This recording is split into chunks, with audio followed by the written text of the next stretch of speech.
ಅವನು ಮನುಷ್ಯನೇ ಅಲ್ಲ. ತನ್ನ ಮನೇಲಿ ಈ ಮದುವೆಗೆ ಒಪ್ಪಲ್ಲ ಅಂತ ನನ್ನೇ ನಂಬಿಸಿ ನನ್ನ ಮನೆಯವರಿಂದಲೇ ನನ್ನ ದೂರ ಮಾಡ್ದ. ಪ್ರತಿ ಸತಿ ಮದುವೆ ಆಗೋಗ್ಲೂ ಒಬ್ಬೊಬ್ರನ್ನ ಅಪ್ಪ ಅಮ್ಮ ಅಂತ ಫಿಕ್ಸ್ ಮಾಡ್ಕೋತಾನೆ. ಇವನ್ ತಂದೆ ತಾಯಿಯಿಂದ ಕರ್ಕೊಂಡು ಬಂದಿರೋರು ಇಬ್ಬರು ಫೇಕು. ಗೌತಮ್ಗೆ 1000 ಸಲ ಹೇಳಿದೆ, ವೇದಾಂತ ಅಂಡರ್ ಎಸ್ಟಿಮೇಟ್ ಮಾಡಬೇಡ, ಓವರ್ ಕಾನ್ಫಿಡೆನ್ಸ್ ಒಳ್ಳೆದಲ್ಲ ಅಂತ. ಹಾಳು ಮಾಡಿಬಿಟ್ಟ. ಪುಣ್ಯಕ್ಕೆ ಚಿಕ್ಕಮ್ಮನಿಗೆ ಹಾರ್ಟ್ ಅಟ್ಯಾಕ್ ಆಯಿತು. ಇಲ್ಲ ಅಂದಿದ್ರೆ ಆ ವಿಕಿ ಏನಾದರೂ ಮಾಡಿ ಆರ್ತಿಗೆ 3 ಗಂಟೆ ಹಾಕೇ ಬಿಡ್ತಾ ಇದ್ದ. ಹೀಗಾಗ್ಬೋದು ಅಂತ ನಾನು ಎಕ್ಸ್ಪೆಕ್ಟ್ ಕೂಡ ಮಾಡಿರಲಿಲ್ಲ. ಆರ್ತಿ ವಿಕಿ ಮದುವೆ ನಿಲ್ಲಿಸ್ಬೇಕು ಅಂತ ಫೈಟ್ ಮಾಡಿದೆ. ಆದರೆ ಆರ್ತಿ ಮದುವೆ ಗೌತಮ್ ಜೊತೆನೂ ಆಗಲಿಲ್ಲ.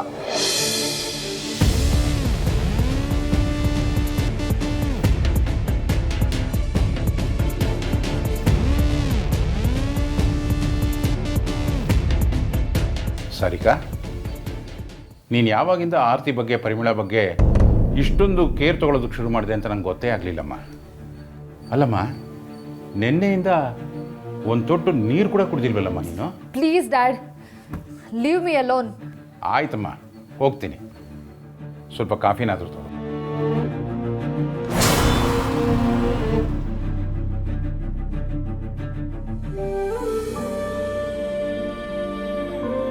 ವಿಕ್ಕಿ ಮದುವೆ ಆರತಿ ಜೊತೆಗೆ ಆಗುತ್ತೆ ಅಂತ ಕೋಪ ಅಲ್ವಾ ನಿನಗೆ? ನನಗೆ ಗೊತ್ತಮ್ಮ, ನಿನ್ನ ಬೇಸರಕ್ಕೆ ಅದೇ ಕಾರಣ ಅಂತ. ನೀನೇನು ಟೆನ್ಷನ್ ಮಾಡ್ಕೋಬೇಡ. ಟೆನ್ಷನ್ ಆಗದೆ ಇರುತ್ತಾ ಡ್ಯಾಡ್? ಎಷ್ಟು ಆಸೆ ಇಟ್ಕೊಂಡಿದ್ದೀನಿ ಅಂತ ಗೊತ್ತಲ್ವಾ? ಗೊತ್ತಮ್ಮ, ಗೊತ್ತಿರೋದಕ್ಕೆ ನಾನು ಇಷ್ಟೊಂದು ಕಾನ್ಫಿಡೆಂಟಾಗಿ ಹೇಳ್ತಾ ಇರೋದು. ಯಾಕೆ ಅಂದರೆ ವಿಕ್ಕಿ ಮನೆಯಲ್ಲಿ ಸುಹಾಸಿನಿನ ಬಿಟ್ಟರೆ ಬೇರೆ ಯಾರ ಬೇಳೆಕಾಳು ಬೇಯೋದಿಲ್ಲ. ಈ ವಿಷಯನ ನಾನು ಸುಹಾಸಿನಿ ಹತ್ರ ಮಾತಾಡಿ ನಿನ್ನ ವಿಕ್ಕಿ ಮದುವೆನ ಫಿಕ್ಸ್ ಮಾಡ್ತೀನಿ. ನಿಜವಾಗ್ಲೂ ಡ್ಯಾಡ್? ನಿಜವಾಗ್ಲೂ.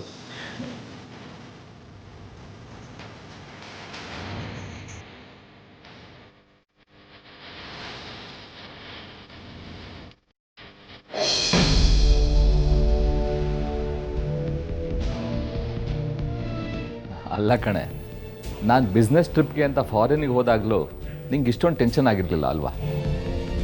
ಅಲ್ಲ, ಮಗ ಇನ್ನೂ ಬಂದಿಲ್ಲ ಅಂತ ಆ ಕಡೆಯಿಂದ ಈ ಕಡೆ ಓಡಾಡ್ತಾ ಇದೆಯಲ್ಲ, ಚಿಂತೆ ಮಾಡೋಕ್ಕೆ ಅವನೇನು ವಿಕ್ಕಿನ? ನಾನು ಅವನ ಬಗ್ಗೆ ಯೋಚನೆ ಮಾಡ್ತಿಲ್ಲ. ನಾನು ಮಾಡಬೇಡ ಅಂದಿದ್ದನ್ನು ಮಾಡೋಕ್ಕೇನಾದರೂ ಹೋಗಿದ್ದಾನ ಅಂತ. ಅವನು ಹಾಗೇನಾದರೂ ಮಾಡಿಬಿಟ್ರೆ ನಾವಿಬ್ಬರು ಇಲ್ಲೇ ನಿಂತಿದ್ರು ಒಂದು ಮಾತಾಡ್ದೆ ಎಲ್ಲಿ ಹೋಗ್ತಿದ್ಯಾ? ನೀವು ಹೇಳಿದ್ದಕ್ಕೆಲ್ಲ ತಲೆ ಅಲ್ಲಾಡ್ಸೋಕ್ಕೆ ನಾನು ಅಗ್ರಜ ಅಲ್ಲ ಅಂತ ನಿಮಗೂ ಚೆನ್ನಾಗಿ ಗೊತ್ತಿದೆ. ನಾನು ಆರ್ತಿ ಪ್ರೀತಿಸಿದೀವಿ ಅಂತ ಗೊತ್ತಾದ ಮೇಲೂ ಮದುವೆ ಮನೇಲಿ ನೀವು ಒಂದೊಂದು ಮಾತಾಡಿದ್ದು ನೆನೆಸ್ಕೊಂಡ್ರೆ ನಿಮ್ಮ ಜೊತೆ ಮಾತಾಡಬೇಕು ಅಂತ ಅನಿಸ್ತಿಲ್ಲ. ವಿಕ್ರಾಂತ್,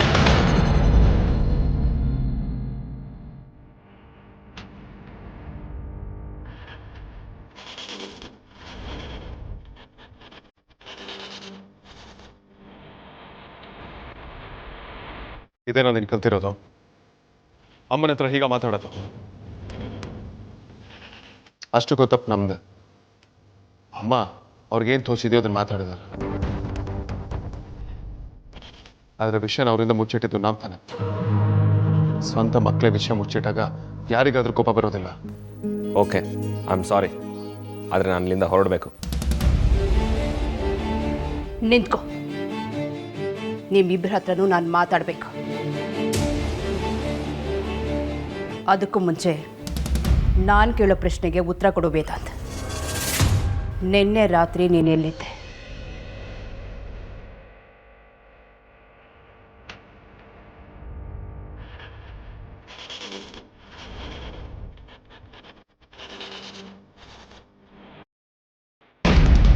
ಅಕ್ಕ, ತುಂಬ ಹಸುವಾಗ್ತಿದೆಯೇ. ಈಗ ಏನು ಮಾಡೋದು? ದುಡ್ಡಿದ್ಯಾ? ಇಡ್ಲಿ ಆದ್ರೂ ತಿನ್ಕೊಂಬರೋಣ. ಲೇ ಡೌರಾಣಿ, ಹಸುವಂತೆ ಹಸುವು ಪಾಪ ಅಂತ ನೆನ್ನೆಯಿಂದ ಸಹಿಸ್ಕೊಂಡಿದ್ದೀನಿ. ಆದ್ರೆ ಇವಳ್ದು ಮುಗಿಯೋ ತರನೇ ಇಲ್ಲ. ಏ ಅದಿತಿ, ಯಾಕೆ ರೇಗ್ತೆ? ಸುಮ್ಮನಿರೆ. ಮತ್ ನೋಡಕ್ಕ ಇವಳನ್ನ, ನಾವೆಲ್ಲಿದ್ದೀವಿ, ಏನಾಗಿದೆ ಅನ್ನೋ ಒಂದು ಟೆನ್ಷನ್ ಇಲ್ಲ. ನಾವ್ ಯಾರಿಗೂ ಬೇಡದೆ ಇರೋರಾಗಿದ್ದೀವಿ. ಜೀವನಾನೇ ಎಕ್ಕುಟ್ಟೋಗಿದೆ. ಸಾಲದಕ್ಕೆ ವಿಕ್ಕಿ ಬಾವ ಅಕ್ಕನ ಮದ್ವೆ ಆಗುತ್ತೋ ಇಲ್ಲೋ ಅನ್ನೋ ಟೆನ್ಷನ್ ಅಲ್ಲಿ ನಾನಿದ್ರೆ ಇವಳ್ದು ಬೇರೆ ಡೌರಾಣಿ. ಸುಮ್ಮನಿರೆ ಸಾಕು. ನಾವೇನೋ ತಡ್ಕೋತೀವಿ ಅಂತ ಅವಳಿಂದನೂ ಅದನ್ನ ಎಕ್ಸ್ಪೆಕ್ಟ್ ಮಾಡಬೇಡ. ಅವಳಿನ್ನೂ ಚಿಕ್ಕವಳು. ಬಾಕಿ ತಲೆಹರಟೆ ಮಾಡುವಾಗಲೆಲ್ಲ ದೊಡ್ಡೋಳೆ, ಆದ್ರೆ ಇಂಥ ವಿಚಾರ ಬಂದಾಗ ಇನ್ನೋಸೆಂಟ್ ತರ ಆಕ್ಟ್ ಮಾಡಿ ಚಿಕ್ಕವಳು ಅನ್ನೋ ಸಿಂಪತಿ ಗಿಟ್ಟಿಸ್ಕೊತಾಳೆ. ಅಕ್ಕ ನೋಡಕ್ಕ ಹೇಗ್ ಮಾತಾಡ್ತಾಳೆ. ಅದಿತಿ, ನೀನು ಯಾವಾಗಲೂ ಒಂದೇ ಥರ ಆಡ್ತೀಯಲ್ಲೇ, ಸುಮ್ಮನಿರೋಕ್ಕಾಗಲ್ವಾ? ಇಷ್ಟೊತ್ತು ಸುಮ್ಮನೆ ಇದ್ರು ಎಲ್ರ ಪ್ರಾಬ್ಲಮ್ ಹಸುವೆನೆ.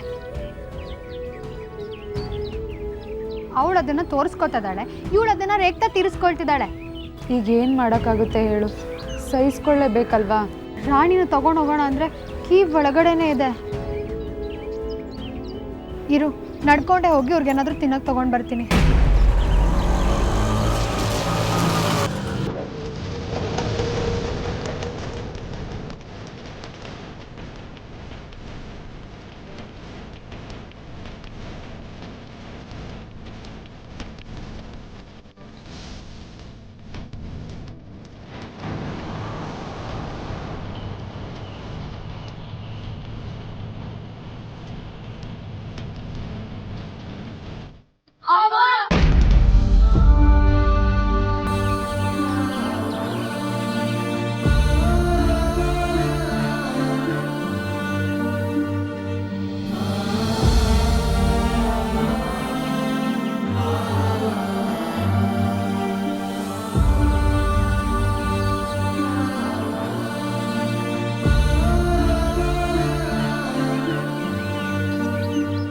ಯಾಕ್ರೆ ನಿಂತ್ಬಿಟ್ರಿ? ಬಂದ್ರೆ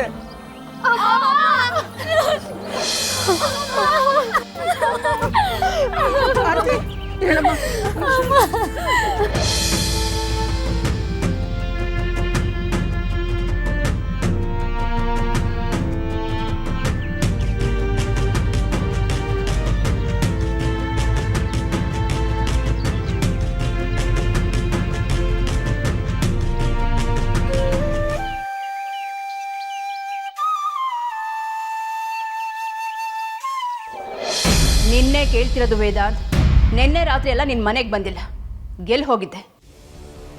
ನೀನು ನನ್ನ ಹತ್ರ ಇನ್ಮೇಲೆ ಸುಳ್ಳು ಹೇಳಲ್ಲ ಅಂತ ಹೇಳಿದ್ದೆ, ಅಂದಮೇಲೆ ಏನಿದು? ಸುಳ್ಳು ಹೇಳಲ್ಲ ಅಂತ ಪ್ರಾಮಿಸ್ ಮಾಡಿದ ನಿಜಾನೇಮ್ಮ, ಆದರೆ ನಿಮ್ಮ ಹತ್ರ ಪರ್ಮಿಷನ್ ತೊಗೊಂಡೋಗೋಷ್ಟು ಟೈಮ್ ಇರಲಿಲ್ಲ. ಸರಿ, ಎಲ್ಲಿ ಹೋಗಿದ್ದೆ? ನಿನ್ನೆ ರಾತ್ರಿ ಆರತಿ ಮನೆ ಹತ್ರ ಇದ್ದೆ.